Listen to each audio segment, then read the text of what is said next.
Motorhead Garage, the program that each week introduces you to and shows you how to install the latest in exciting and innovative products for your vehicle. Now here's your host, Dave Dobson.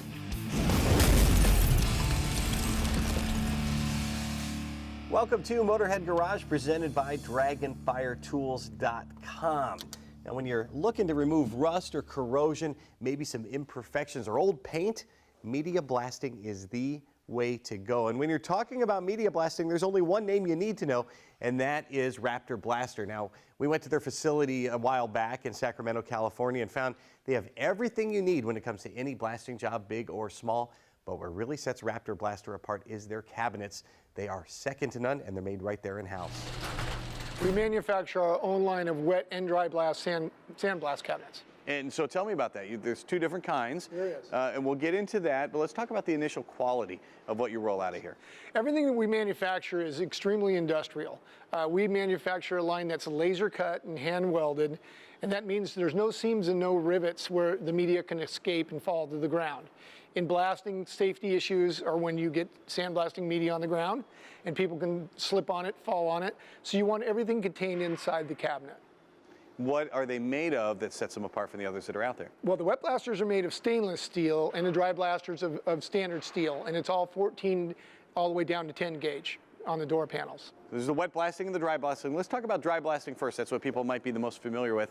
What are some of the applications for that, and why would you want to dry blast? Well, dry blasting is a little bit different than the wet blasting in the sense that dry blasting is really prepping the surface for paint, powder coat. You can use glass bead and smooth out a surface, but that's really the strength of the wet blast cabinets. For dry blasting, I tend to like to use that surface prep for paint, powder coat, wet coatings. And of course, we have an audience of motorheads. So let's talk about the different applications we'd have in the automotive world. When would you want to dry blast something? When would you want to wet blast something? Let's take, for instance, a hood bracket that you're going to repaint. You want to strip that paint down with the dry blaster because it's simple and there's no water involved in it, and give it peaks and valleys and give it a profile that's going to actually let it adhere, the coating adhere to it better. You're creating more surface area, you're creating teeth, and then we call that a profile. So that's an application where you want to use dry blast as opposed to wet blast. And what else do you have to do then once you're done blasting it to get it ready to paint or primer? Really just blow it off with compressed air, and you're ready to paint. Clean the surface. And if you get something like a carburetor or something inside the engine, talking about a block, yeah. I know a lot of people have been very skittish, and you don't want to dry blast that because it's going to etch the actual and take some material off, and you've got tight tolerances in there. Yes. So that is where wet blasting comes in. So what's really new to the market and kind of new to automotive in general and engine components is wet blasting. And wet blasting has a magic way of taking the same media that you use in dry blasting and actually adding water and then doing what we call a slurry or vapor blasting. And that has a magic way of sending the media at the part and then sideways and giving it a polishing effect. So in the most instances, we use glass bead, which is a round bead and has a peening effect, and we use that in combination with the water, and it completely changes blasting. And what it's doing is it's giving you an OEM finish on aluminum parts, brass, plastic. So any part that you take off of an engine that is aluminum that you want to look OEM new, you can do that very, very quickly in a wet blast cabinet, and then just leave that coating, blow it off with air, dry it, leave it off, and you've got a brand new part. You've been doing this for a long time, and you told me there's a lot of misconceptions people have about wet blasting when it comes to parts like that, and how do you prove them wrong? In the automotive industry, everybody's fearful of putting glass bead or any blast media into an engine. And that really stems from the old school of dry blasting. And what you would have happen in dry blasting is the media would go into an area and hit it directly into the part, and it would create, it would stick. It would actually fracture and stick in different ports on an intake manifold or a carburetor and get stuck, and you don't want that piece in your engine when you're rebuilding it. So wet blasting is different in the sense that the media gets sent at the part and the water helps it move away from the part kind of sideways, and you're not impregnating the surface of the part.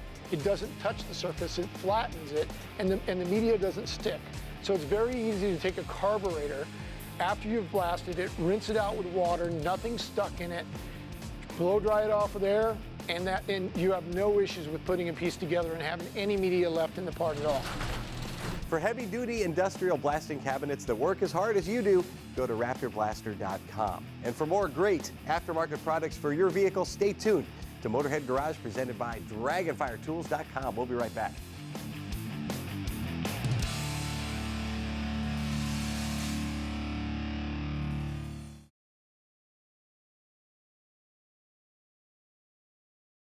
Motorhead Garage, presented by DragonFireTools.com, is brought to you by RockAuto.com. All the parts your car will ever need. CampbellsCustomCare.com, home of the Dawn Detail Spray. And by PaintedAutoBodyParts.com, the leading U.S. auto body parts online store. Welcome back to Motorhead Garage, presented by DragonFireTools.com. You know, when it comes to roof racks, you're going to get one that looks great but doesn't do a whole lot, or one that doesn't look very good but's very utilitarian. Well, I'll tell you what, our friends at Gobi Racks have this problem solved. Form meets function when it comes to Gobi Racks. Jade, tell me what makes Gobi's racks different and better. Absolutely. So first off, we've been around for over 2 decades, so we know the game. Our biggest thing is we are non-modular, fully welded roof rack. So when you come to those washable roads, you won't have any shifting of screws, no movement of the rack. You'll be totally okay. Long time comes for this rack. And how does it actually mount to the vehicle? It is all non-drill, so it's going to be into the OEM holes of what comes on your vehicle, no matter what vehicle it is, Bronco, 4Runner, Jeep, anything. I'm pretty sure that's the first question you get all the time. And probably the second one is, how much weight does it hold? So you can actually point load it at 250 pounds. You can stand directly on it at that weight. And then it's got an 800-pound static load and a 300-pound dynamic load. So we've got you covered in weight no matter what you put on the vehicle. And how do you make sure that all that weight, all that gear stays where it needs to be? Well, we have a raised edge, and we have it a low profile for this is the stealth rack, and then we also have a Ranger rack, which is a couple inches taller, more of a basket style. So no matter how fast you're driving, or if you slam on those brakes, your gear is not going to move. And why would one choose the Ranger rack over the Stealth? It's purely preference or aesthetics, just to what one might want on it, whether you're doing a rooftop tent or you're just putting cargo boxes on there or anything along those lines. Gobi Racks thought of everything, and I know a lot of folks are serious off-roaders, which means you're going to have a light bar or a rack to hold the lights. So what are the different options when it comes to mounting those on a vehicle? So these two are our multi-light setup, so you can put a light bar or you can do individual lights, and we make light brackets for those as well. Or we have a 40-inch LED setup where you can put a straight light bar which insets it. And that also allows you to have an option of a no riser, which decreases the rack size in the front, and you can lay something completely flat across it. So if you had a longer rooftop tent or you wanted to put canoes or kayaks completely flat on the rack, you're able to do so. So with the existing equipment you might already have, Gobi plays nicely with what you've already got on your vehicle. Yeah. Very cool. And one thing that I really like when it comes to mounting the lights, I see a couple little plugs there. And I think that's a great feature. Yeah, so you can actually remove those plugs and feed the wiring through any of your lights through the tubing, and you can go in through the firewall from there. So it won't be exposed to elements, no snow, no sunlight, no deterioration of those wires. Gobi racks are super strong, as you've talked about, which is surprising because you see big spans there and the tubes there, but the tubes also serve a purpose, that tubular design, when it comes to airflow. Yeah, absolutely. So because of those spaces, it allows any of the debris sitting up there or any snow to be removed off the roof. So you won't have any problem with rusting on the top of your roof line, which a lot of people aren't able to reach or is enclosed when you have a modular roof rack. Maybe you get a little surprised when you climb up on the roof and you see all the rust that's accumulated on your old roof rack. Yeah, unfortunately. But with ours, you won't have that problem.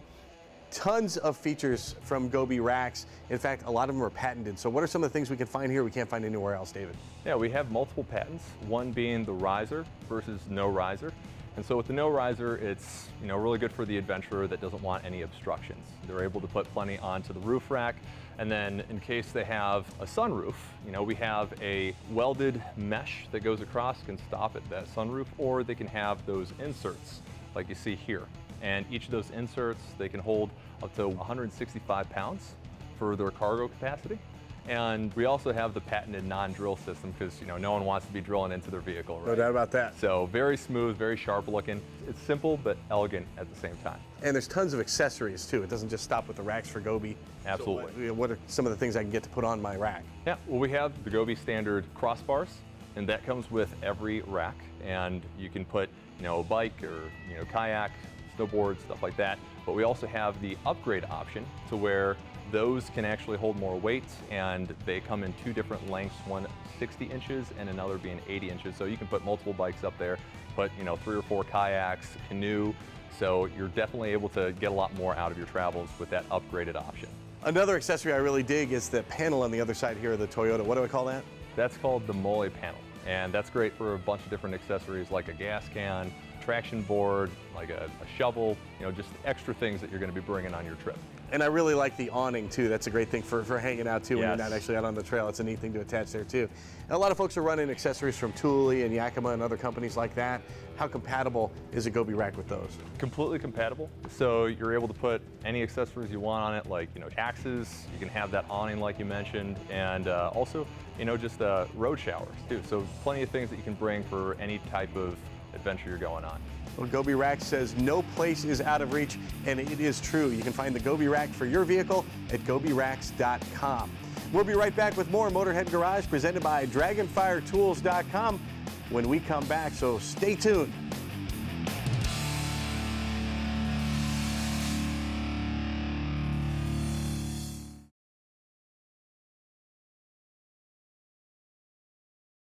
Motorhead Garage, presented by DragonfireTools.com, coming to you from the Campbell's Custom Care Studio. We are trucking along here at Motorhead Garage, presented by DragonfireTools.com. And just take a look at this great-looking Ford Raptor we have here in the studio. Fantastic-looking truck. Well, do me a favor. Close your eyes. All right, now open them. What a pop of color. Just that little detail right there, the color on the tow hooks. And John, up until now, if you wanted to take your OEM tow hooks and put color on them, what would you have to go through? You'd either have to paint them or powder coat them. And you're talking big time expense, lots of money, lots of time, but you've come up with a solution at Tokes. Yeah, our Toques solved the problem. Without any labor, you can just pop these on in about 20 seconds and it changes the front end of your truck. Well, how do they work? Each Toque has a channel underneath that's patented, and the only way you can get a rubber tube on a closed hook, and they just pop right over. Obviously, they're easy to put on. Are they durable? How long are they Yes, going to last? you know, I've ordered a lot of truck products for my own truck.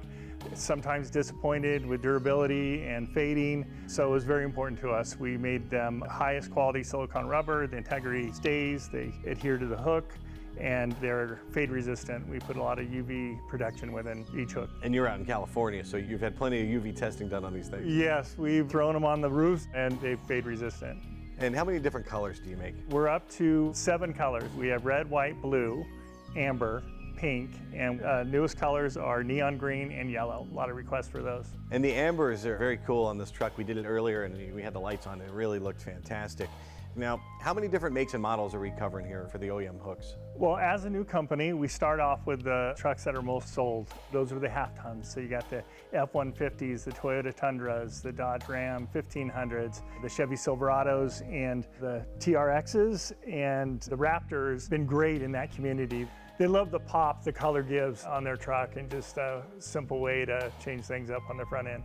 And another thing that really jumps out on the box here, made in the United States of America. How important is that to you? From the get-go, we wanted to find our manufacturers. We want to make sure it was shipped. Everything's designed, everything's done USA. I've looked all over social media and I see you guys everywhere. People reviewing it and they love the product. What are some of the things you're hearing? Yeah, social media has been kind to us. We've had a lot of great comments. Best idea ever. Email I got from a customer the other day, 3 words, I love them. That was it. So it was very nice. And just the whole Raptor community and TRX community, especially because the Tokes fit on both the front end and the back end of those trucks, and they have 4 clear around. It's been great in that community. They've been wonderful. Well, you're going to love the price, you're going to love the ease of installation, and you're going to love the way they look on your truck. You can find the Tokes at hookproductsusa.com. Now, if you're looking for superior power sports accessories, look no further than Rhino USA. They make it easy with these ratchet straps to get your vehicle onto a trailer and out to the trail. But once you get out there, Ted, there's a whole separate set of problems that come with off-roading, and you guys have a solution for that. Of course, yeah. When you're out, mud, dirt, sand, snow, vehicles are getting stuck. You got to get yourself out. So we got everything from shovels to straps, snatch blocks. We cover the gamut. Let's start with the shovels. Now, you found a need for one of these, and you didn't have a shovel, so you developed one. Right, little embarrassing to be out in the field, off-roading in the dunes and get stuck, and I've got a strap, but I've got no way to dig the vehicle out. So we started there, started developing the shovel. Nice big head on that thing to dig out when you're stuck in the sand or snow or mud. And these folks have been doing this for years and years and years, and they've developed it for their own vehicles and for their own sports. You know it's going to be right for yours. And moving on to the hitch receiver here, tell me about that. Yeah, nice big heavy steel hitch receiver. This is how you're going to connect your tow strap, either kinetic or regular recovery strap. And you don't want to be using a ball. That's what we see a lot of people doing. They're looping the end of a tow strap over a ball, which creates a metal projectile coming right, on a rubber band. That's terrible. People are getting hurt with that kind of stuff. That's a terrible idea. Using the proper tool for the proper application is important. And the hitch is the safest place from which to tow a vehicle. Absolutely, 100%. Yes. Very good. Moving on to the snatch block there. So snatch block, you're going to use this with our winch recovery kit. We'll come with a tree saver strap, snatch block, tow strap. And we could build custom kits for anybody, any application, whether it be self-recovery or recovering other vehicles.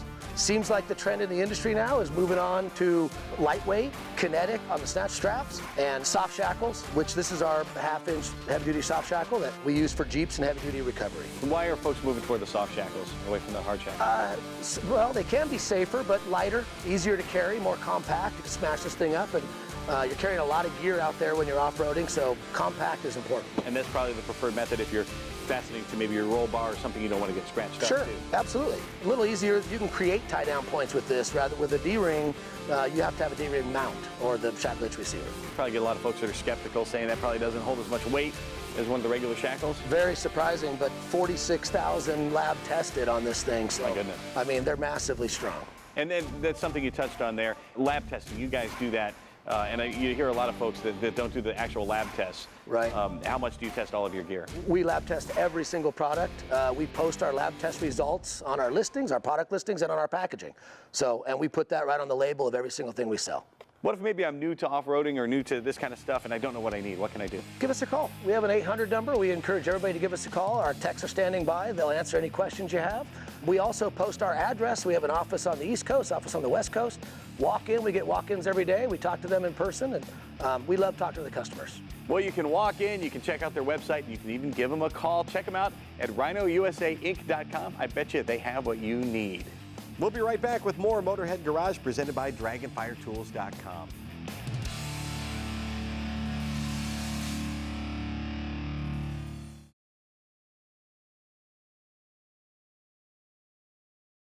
Motorhead Garage, presented by DragonFireTools.com. Industrial workbenches with integrated tool storage. And brought to you by AMSOIL, the first in synthetics.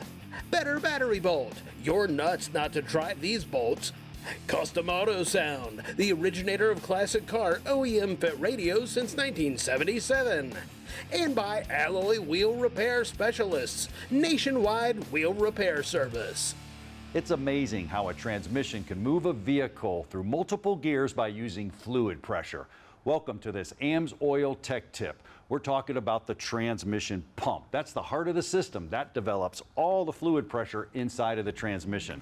Here it is right here. You can see it's located on the front of the transmission. It's actually splined to the torque converter, and the torque converter is then bolted to the engine. It picks up clean fluid, we hope, Len, and then it circulates it through the system. But it's got a pretty tough job to do. So if you give me a hand here, I'm going to try to pull one apart. This is pretty cool. Take that bolt out right there and drop this down. Hopefully all of our veins and everything's intact. Talk a little bit about the shear and what's going on inside of here. Well, what this pump actually will do to the fluid on a molecular level, and I don't know that we want to get that crazy today, but what it actually does is it acts like a cleaver. It'll just chop those molecules up.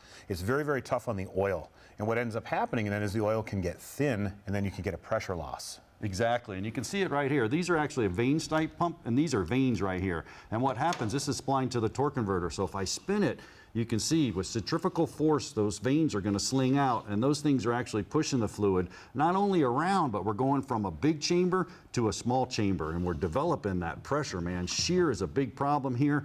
Also heat. Now, heat, man, when it comes to the torque converter, woo, we're talking about redirected fluid to multiply torque. Manual transmissions don't even have coolers because they don't need it because of this guy. This is a major problem. It is, right? You get it. That thing is a giant oven. It cooks the oil like you can't believe. And if the oil can't hold up to that, it'll start to oxidize, it'll start to break down, and it can create all kinds of problems downstream, like varnish and different things. Big time. So it's important to change your fluid, and you want to change it right. Make sure you use the Signature Series transmission fluid. Go to their website, check them out there, or check one of their local dealers. Once again, it is time for our PaintedAutoParts.com Motorhead of the Week. Now, you don't have to be a rocket scientist to be Motorhead of the Week, but it doesn't hurt if you are a rocket scientist either. Jeff Fox is an engineer at NASA, and he has been for 39 years. And when he's not working on real rocket ships, well, he's working on his own rocket ship at home. It's a spot-on replica of a 1967 Shelby GT500. Jeff found a genuine 67 fastback in 2001, and he put it on a rotisserie for a complete restoration. And he tells me this car is a project that will never stop evolving. And the power plant has been through a few different iterations since he got the car. At the moment, you can find a 427 under the hood that's making about 720 horsepower. He says the engine bottom end will handle 1,500 horsepower. So stay tuned for more updates because this guy knows all about power, both in space and on the ground. He is Jeff Fox, our Motorhead of the Week. And if you or someone you know should be Motorhead of the Week, drop us a note, motorheadgarage.tv, and tell us why. That is also the same website you want to go to if you have a product you want to see here on our show. From our crew here at Motorhead Garage, presented by DragonFireTools.com, we'll see you next time. So long and drive safely.